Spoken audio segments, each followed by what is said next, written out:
Gundersen is an energy advisor with Fairwinds Associates, with 39 years of nuclear power engineering experience. During his career in the nuclear industry, he coordinated projects at 70 nuclear power plants around the country and co-authored the first edition of the Department of Energy's Decommissioning Handbook. He is now offering analysis on the Fukushima situation and the ramifications of that disaster on the nuclear industry. This is the Global Research TV feature interview for GRTV.ca with your host, James Corbett, and our special guest, Arnie Gundersen.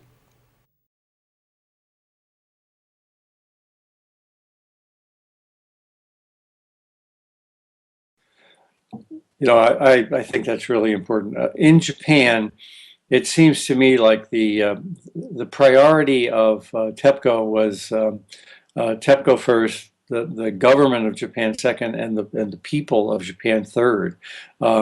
They were on the first several days of the accident.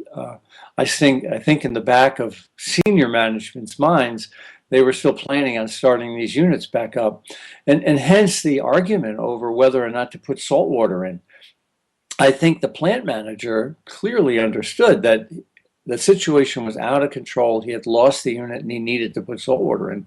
But yet TEPCO at senior levels was clearly thinking about restarting that unit up. Same thing happened on 3 Mile Island. I studied that, and management said, well, in a week or so, we'll get this thing started up again. Whereas the plant manager knew how serious it was. Anyway, who's in charge in Japan? It has seemed to me for a long time that Tokyo Electric had more power at the table than did the Japanese government. Then perhaps the Japanese government is slightly worse than here in Japan, but here in the U.S., but really not a whole heck of a lot. Here in the U.S., we've got the industry trade group NEI, and when they come to the table, they carry a lot of political weight. The Congress has never approved a commissioner who NEI, the nuclear trade group, didn't approve before it got to Congress. So there's I don't think the people of Japan should be feeling as if they're unique, that TEPCO had a stranglehold on the government of Japan that didn't happen elsewhere in the world. It is happening here in the U.S. and it's a concern. And I also believe it happens in France and also in China. That's a remarkable fact, and I wasn't even aware of that. So there has never been a nuclear commissioner who has not been approved beforehand by the industry itself. I mean, what does that speak to the relationship between those the industry and the regulators that are supposedly watching over them? Actually, I shouldn't say never. Since 1994, so for the last 17 years, there hasn't been a commissioner that hasn't been vetted by the Nuclear Energy Institute. We had a senator here, Pete Domenici, from Arizona or New Mexico, and he wrote a book about how he forced the Nuclear Regulatory Commission to be more industry compliant.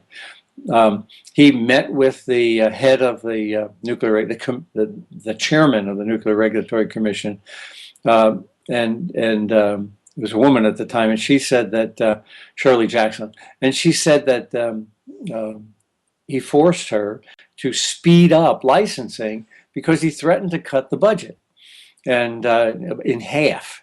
And he actually brags about that in his book. So this is not something that's unknown to the public. It's actually in print.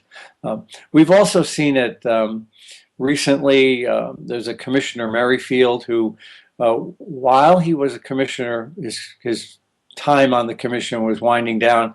He went looking for work, and he contacted on his personal office phone the people who he was regulating, and he said, hey, I need a job. After he got a job, he made decisions as a commissioner that favored the company he was going to work for.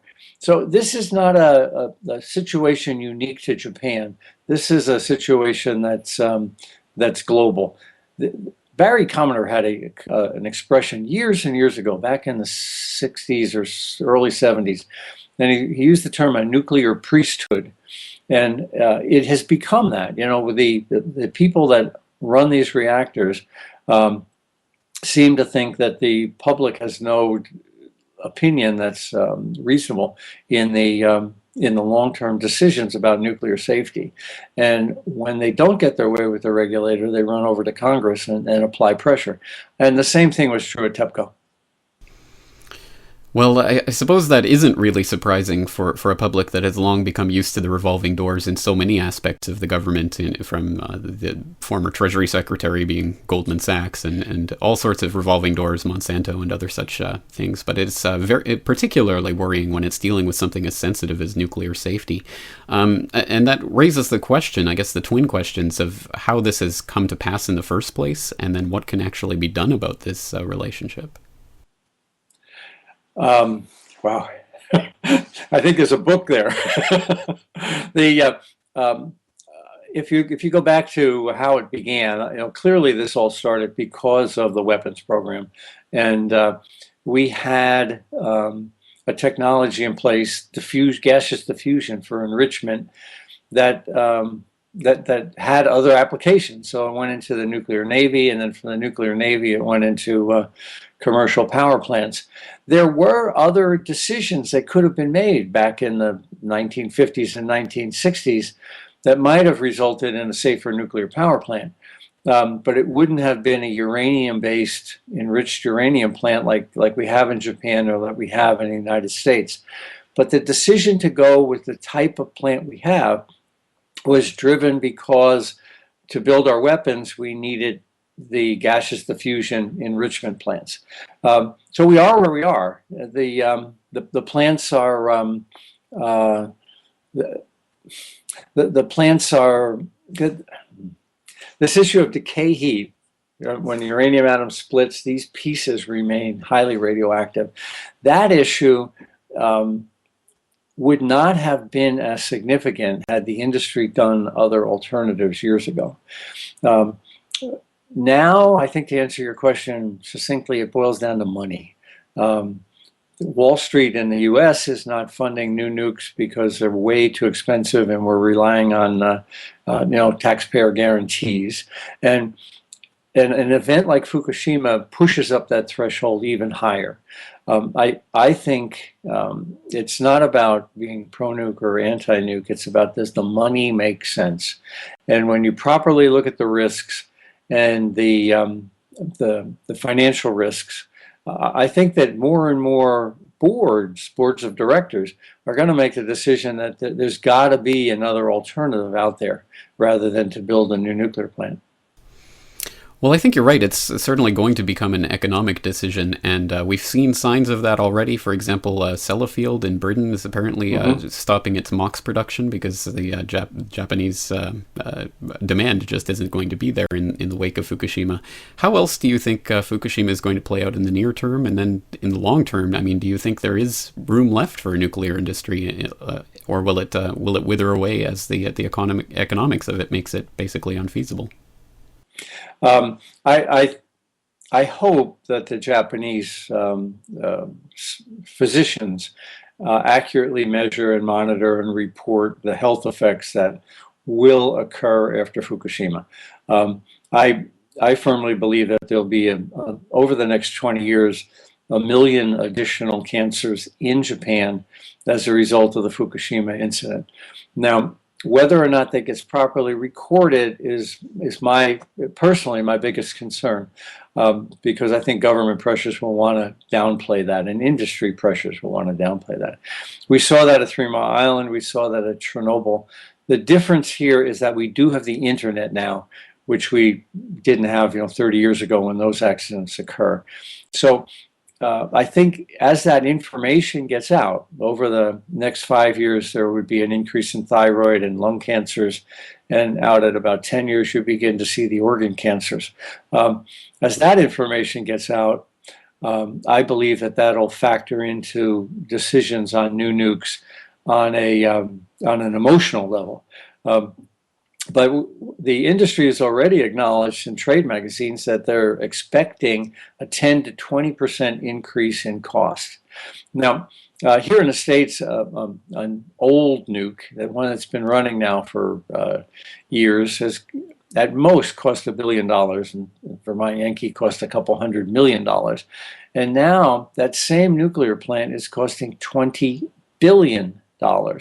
So the capital cost is somewhere between 10 to 50 times higher than the cost that we were used to for nuclear power.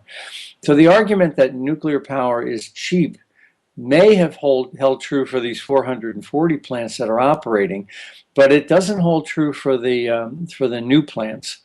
Then when something costs 20 billion, and when it breaks for good. It's not like a coal plant. When a coal plant breaks, it may kill 1 or 2 workers, and in 3 weeks you've got it running again. When a nuclear plant breaks, it's down for forever. So the risk of an accident are significant, and the capital cost is enormous. When that happens, it seems to me that I think boards of directors are going to look for alternatives to that way to generate power. Well, as you mentioned before, the costs of alternative sources of energy are decreasing even as the nuclear costs are increasing, and it is interesting to watch how this will play out. What do you think in the long term alternative sources of energy might be that could potentially replace nuclear power? Well, I think we're going to see distributed generation. Back in the 20th century, seems so far away, the only way to really generate electricity was with central station power.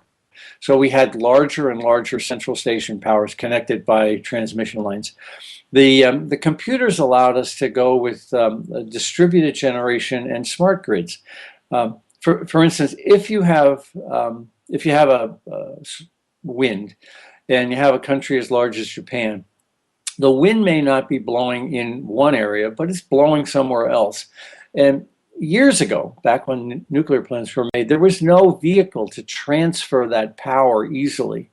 But computers have allowed us to have a smart grid so that we can transfer power north to south or east to west much easier. The other piece of that is that we have means of generating power now that are much smaller and localized. Now, it can be solar on a house or individual windmills, but the other possibility is gas in something called a bloom box, and that's a device no bigger than a pickup truck, and it generates about 1 megawatt, and it can be placed in your neighborhood. But so that's cool. There are no transmission losses, and transmission losses account for about 10% of all power. So that's neat that it's right next to the load. But the other thing is that it's 80% efficient, whereas that nuclear plant is 30% efficient. So the net result is for less impact on the environment, you're creating 2 to 3 times more power. So I think that we're going to see distributed generation with renewables, and the bloom boxes are driven by gas, and less of these central station power plants as the century moves on. You know, I've used the analogy before. We seem to be fighting the last war with these large central station power plants. It reminds me a lot of the French when they built the Maginot Line after World War I. That was a great idea to prevent World War I from happening, but it didn't stop World War II. And the same thing holds with these large generating plants. Technology has changed, and so has cost. And the net effect is, I think, with distributed generation and with smart grids, we'll be able to move that power around so that we'll be able to do without central station power by the end of the century. That is a very hopeful thing and something that we have to be, I think, aiming at. But as you pointed out, this is about economics, and there is a nuclear priesthood that is developed. Obviously, there will be a great deal of resistance to these types of changes. You're absolutely right. I think the difference after Fukushima is that while the priesthood may want nuclear power, Wall Street and Main Street do not. Now, I don't think it matters if Main Street wanted it. If Wall Street wanted it, it would happen. But we're seeing within the investment community a lot of trepidation here about whether or not to fund an investment like this. If they can throw it onto the backs of the consumer, that's one thing. But if they have to bear the cost themselves, that's another. And I think in Japan that same thing's happening. That it seems to me like the government of Japan does not want to admit that this problem is going to cost $250 billion US. So we're talking 100 times that in yen. In order to do that, it will cause TEPCO to be bankrupt, and I don't think anybody's willing to take that step. And until the government of Japan recognizes the magnitude of this, and the investment community realizes that an enormous utility is going to be brought to its knees, we're going to have these haphazard, sporadic attempts to mitigate the radiation as opposed to a coordinated plan.